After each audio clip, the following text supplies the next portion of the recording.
You know what? No. I was going to do my regular intro, but you already know who I am. The title of the video says everything you need to know. The description of the video has all the links you need. And I am not going to do an intro for a number of reasons. The first one being that I am simultaneously enraged and amazed by this episode to the point where I need to make an apology, which is my second reason for this sort of impromptu change of pace.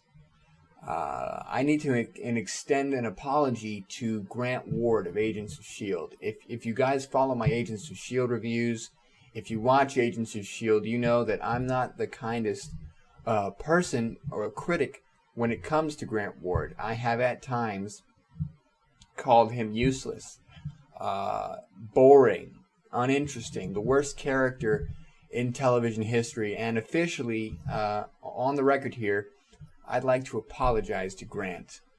I apologize to you, Grant, because that is not true. That is a lie. You are not the most uninteresting, boring character in television history. And with that said, let's start the review. I'm Dharma Helper, and this is DH Reviews, and this is my Season 1, Episode 12 review of Gotham. Again, if you missed any of my Gotham videos, there will be a link in the description. With that said, let's jump right into it. Season 1, Episode 12 of Gotham was called What the Little Bird Told Him, and in this episode, it leaves off where we left off in the last episode. Jack Gruber has escaped Arkham Asylum, and he is on the warpath to get revenge on Maroni for past transgressions and all this stuff. And he is building up his arsenal of weapons and going out and trying to get revenge on Maroni for essentially ruining his life, selling him under the bus for this bank job way back in the day. And Jim Gordon uses this as an opportunity to get himself back into the force in order to catch Jack Gruber and get himself reinstated. And so he kind of changes gears this episode.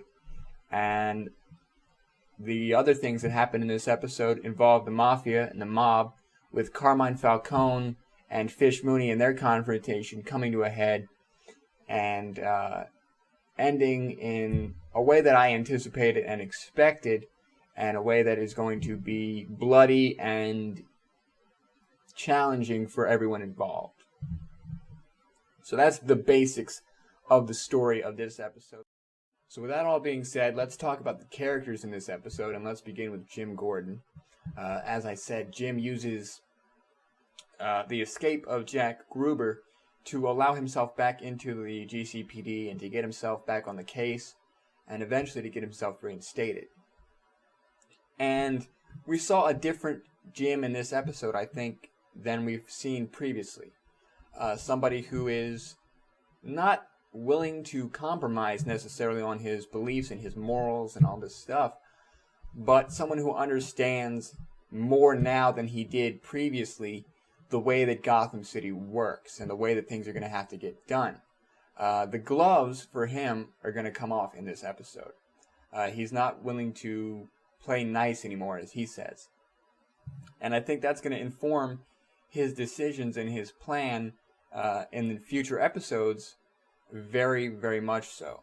And I think we're going to see a Jim who is not so much willing to play the game quite yet, but willing to compromise a little bit on, following the rules. He's going to do what he needs to do to get the corruption out. Whereas previously, like I was talking about in my reviews, he's just following the rules and following procedure and all this stuff. It's going to be interesting to see what he does with that. And the second thing I wanted to talk about Jim was his relationship with Leslie, which has evolved a little bit into a romance. And I wanted to point some things out. Firstly, I think that he and Leslie make a much better couple than he and Barbara did. I think she's better for him in terms of striking the balance between work and personal life. I think that if he continues on his warpath, he's going to put her in danger. But that's something that I think that she can handle and he can handle. But the main thing that I wanted to talk about was that I want to be perfectly clear.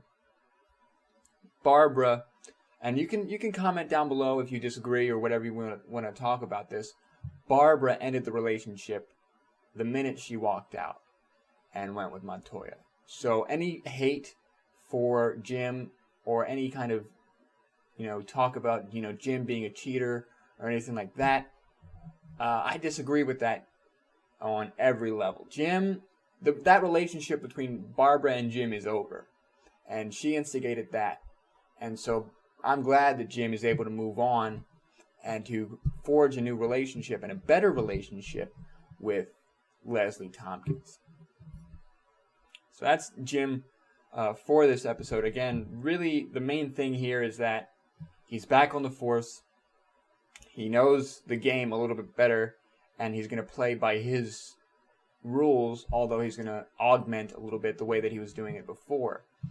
And again, the impact that's going to have on the people closest to him, Leslie and Harvey, is going to be huge in future episodes, I think. And so, moving on, let's talk now about Carmine Falcone and Fish and that whole thing. Carmine in this episode wrestles with the idea of, okay, I'm old, I'm tired, I want to go home and just relax. And so when it's revealed that Fish was the one who kidnapped Liza, and she's trying to give him the way out, initially he's like, okay, if they want me to move out and make way for the new blood, why wouldn't I? And so it takes Victor Zsasz to convince him, and it takes Penguin to convince him that this has all been a lie, and he was set up to kind of get him to wake up and to get him to take off the gloves a little bit. Going back to that theme of the gloves coming off with Jim, the gloves come off also with Carmine in this episode in the way that he deals with the Fish Mooney betrayal and how he kills Liza and all this stuff. And so for me, the main thing with Carmine in this episode is, number one, now that he is awake, as he says, he understands that, he's not done or retired. He's still got a lot of life left in him, and now he remembers who he was, and he's able to exact his revenge on Fish. Are we going to see a more dangerous Carmine in future? And number two, now that Penguin has proven himself not only once, in flushing out Fish, but now he's right in that he flushed out Liza and pretty much stopped Fish's plan and saved Carmine's life. The two of them are going to grow a little bit closer, I think, and the trust that Carmine has for Penguin and the love and respect that he has for Penguin is going to grow. And perhaps Penguin is going to replace Fish, or however that's going to shake out. But it's going to be interesting to see the repercussions of that relationship growing as a result of the Fish betrayal. So Carmine in this episode, just to summarize, takes off the gloves, he steps up his game, and he does what I was anticipating. If you listen to my reviews up until this point, I've been saying that Fish's plan was doomed to failure from the start, and I've been saying that Carmine is an old school mafioso. He's smart enough to realize when he's been betrayed, and he's going to deal with that in a way that makes a message clear. Because when you're in the mafia like that and you deal with betrayal, you don't show leniency and you don't show mercy. You kill, period. And I think I said it once or twice in my reviews prior to that, setting aside the mafia lifestyle and the mafia mentality, to use his mother like that, to go so personally in your betrayal, that is going to be the nail in Fish's coffin. He said it in this episode, man, you don't use somebody's mother like that. That's wrong. And it's kind of funny, kind of ironic, that mobsters are arguing morality and what's right and what's wrong, but he's got a point. And it's a point that I agree with, that you can betray him, and that's fine, and that's expected in the world of the mob and the mafia and all this stuff. No honor among thieves, that sort of thing. But to go so personal with it, to treat it, mafia, the mob is a business. And to treat it so personally, and to just twist the dagger by going after his mother, that is going to be the thing that Fish feels the most repercussions for. So that's Carmine for me in this episode. Let's talk about Penguin. And Penguin cements himself with Falcone, but he takes a hit. When he's zapped by Gruber's device, he accidentally tells everybody that he was going to go meet Falcone's. And this is in the presence of Maroni. So he tells Maroni, I've got urgent business with Falcone, and then he falls asleep. And that's not going to go over well. He was able to brush it under the rug, but, Maroni had that look in his eye where he said, I know you're lying to me, and I'm going to get you for it. That's what his look told me. And it's going to be interesting to see where Penguin falls now that, Maroni might be onto him, but Falcone is protecting him. So we're going to see a reverse of the idea. Remember that scene when Falcone and Fish were calling for Penguin's head, and Maroni said, he's one of us. You kill him, it's not going to end well. Are we going to see the reverse of that, where Maroni's calling for Penguin's head, and Falcone says, you can't kill him, he's mine, that sort of thing? Or, how's that going to shake out? And for Penguin, what's he going to do now that his plan for Fish is pretty much wrapped up? He caught Fish, and Fish is pretty much dead at this point. So what's the next step in his plan to take over Gotham, and where is he going to fall out in regards to that? Is he going to go after Maroni now that he pretty much doesn't need Maroni, because Maroni was his way to gain favor with Falcone? But at this point, he saved Falcone's life. He's proven himself to be honorable, to be loyal to Falcone. So I don't see any reason why he would need to provide information on Maroni. Again, going back to that mafia mentality, if somebody saves your life, if somebody proves themselves to you, that's somebody you want at your side. That's somebody you want to go ahead and say, this guy's okay, he's a friend of mine, and you keep your friends close like that. So where Penguin's story is going to shake out in the wake of this whole Fish thing is something that I'm going to be interested to see. I think he's in good shape. He's got a good friend in Falcone. Falcone 2.0, I guess, is going to be ruthless and bloody and dangerous, and too dangerous for Maroni, I think, to be able to mess with. So that kind of covers Penguin and the whole mafia sort of storyline. So wrapping up my thoughts on characters here, let's get the elephant in the room out of the way. I apologized to Grant Ward, and I told him, I said, you're not the worst character in TV, and the reason for that is Barbara Keene. Barbara in this episode infuriated me, and I'm trying to be as nice as possible about this, but her scene where she goes to her parents' house and pretty much forces herself onto her parents and says, I have nowhere else to go, and it seemed useless to me. There's no point to it. It took away from everything else. What is the point of that? What is the point of her character at this point? Are we supposed to feel sympathetic that she had these rich parents and that maybe they had an ideal for her that she wasn't able to live up to, and that kind of caused her to spiral out? No, I don't feel sympathy for somebody who behaves in the way that Barbara behaves, because to me, it's not, I didn't get that message of her being a rebellious youth or not living up to the ideal of her parents. I got the message that she is a spoiled sort of character sort of brat character, and she ran back to mommy and daddy now that her girlfriend and her boyfriend made her a little bit upset and didn't give her what she wanted and didn't make things her way. Mommy and daddy, the rich mommy and daddy, can give her what she needs and can give her what she wants and baby her. And, you know, I don't, like I said, she instigated the thing with Jim. That relationship is over. She instigated with Montoya. That relationship is over. I don't see the point in Barbara anymore. And it took what was a great episode and turned it into a episode. She's taking away from too much. And that storyline is far worse than anything that Agents of S.H.I.E.L.D. did with Grant. I just don't see the point in it.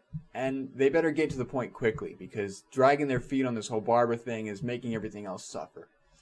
And so, honestly, Jim is better off without Barbara, and I'm sure if we got any Montoya screen time, Montoya would be better off without Barbara. So is Gotham better off without Barbara? If you're asking me, yes. My answer right now is yes. So that's kind of all I wanted to talk about with Barbara. Before I get too upset about it, you know, again, not the best character, probably the worst character, actually. Let's talk a little bit about Edward Nygma. We did get to see some more of the Edward Nygma, Kristen Kringle sort of storyline going, and he did have the idea with the electrocutioner and the galoshes and stuff, so we're seeing flashes of the Riddler come out in his reaction to being rebuked by Christine, and in his ingenuity with the riddles, and in his ingenuity with dealing with the electrocutioner. So that, to me, that's not so much a Season 1 thing, actually. That's more of a Season 2 thing. And we do know that they have a Season 2, so congrats on that, guys. Good job. So I think we'll see more of that in Season 2. This is kind of, you know, Penguin season and the Mafia and all this stuff. And as they spread their wings for Season 2, we're going to see that development of these characters, like the Riddler, sort of develop into the way that they are in the time of the Batman. And I'm very excited to see where Nygma goes this season and how he's going to evolve next season. And again, I've always kind of held the idea that he's a Dexter-like character, working with the police, but also having the side job of working against the police. And I think that would be interesting to explore in Season 2, is his early days as the Riddler. So I think that covers all the characters that I wanted to talk about. And with that being said, my overall thoughts on the episode.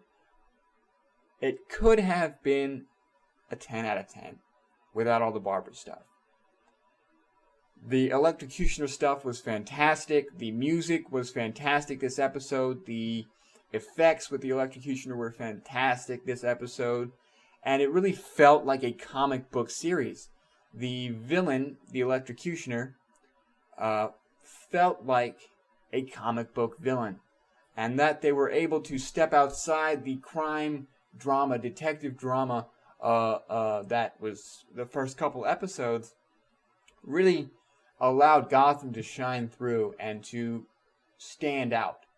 And it's a real shame that they put all that Barbara stuff in, because otherwise I think they could have spent more time on better storylines.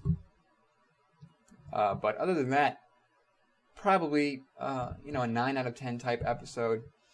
Again, Batman and Gotham and all that, it's a comic book. So Gotham is at its best when it's treating it like a comic book. You know, not so much focusing on the cop drama, realism, hang-ups, but, let your hair down, act like a comic book series, and you'll see a lot of success.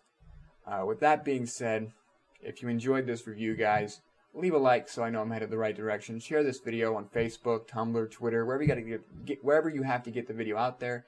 If you have anything you want to talk about, hit me up in the comments section. or on Twitter at the DH Reviews. I think that covers everything I wanted to talk about. Again, check the description for my other reviews, and look forward to some really interesting reviews coming out this week. With that being said, thanks very much for watching. I've been Dharma Halper, and this has been DH Reviews. And until next time, stay tuned.